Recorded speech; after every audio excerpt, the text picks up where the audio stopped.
रूना की वॉइस में आप सभी का स्वागत है। दोस्तों, अगर आप सभी को हमारा शिव चर्चा भजन अच्छा लगे तो वीडियो को लाइक शेयर एंड कमेंट कीजिए। चैनल पर नए होंगे तो चैनल को प्लीज सब्सक्राइब जरूर कीजिएगा। दोस्तों, रउआ बानी गुरु महादेव हम बानी शिष्या बतिया कहबे कर।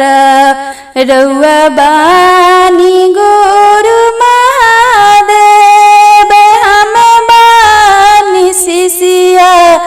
बतिया कहबे कर। जब आई हमनी पर विपतिया बतिया कहबे कर। जब आई हमनी पर विपतिया बतिया कहबे कर। चर्चा तो करबे करब हम भगतिया बतिया कहबे कर। चर्चा तो करबे करब हम भगतिया बतिया कहबे कर। जब आई दुखवा के रतिया बतिया कहबे कर।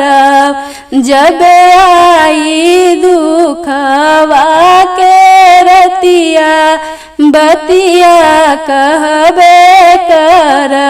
विपता के बेरिया शिव गुरु के हुना संगतिया बतिया कहबे कर। विपता के बेरिया शिव गुरु के हुना संगतिया बतिया कहबे कर। रउआ बिना हिले नाही पतिया बतिया कहबे कर। रउआ बिना हिले नाही पतिया बतिया कहबे कर। जब आई हमनी पर विपतिया बतिया कहबे कर। रूना कुमारी शिष्या गावे लगतिया बतिया कहबे कर।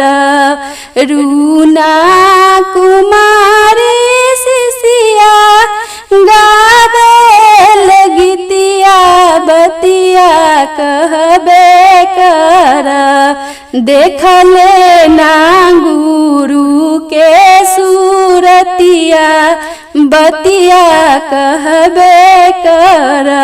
अब देखले ना गुरु के सूरतिया बतिया कहबे कर। जब आई हमनी पर विपतिया बतिया कहबे कर। जब आई हमनी पर विपतिया बतिया कहबे कर। रउआ बानी गुरु महादेव हमें बानी शिष्या बतिया कहबे कर। रउआ बानी गुरु महादेव हमें बानी शिष्या बतिया कहबे कर। जब आई हमनी पर विपतिया बतिया कहबे कर। जब आई हमनी पर विपतिया बतिया कहबे कर।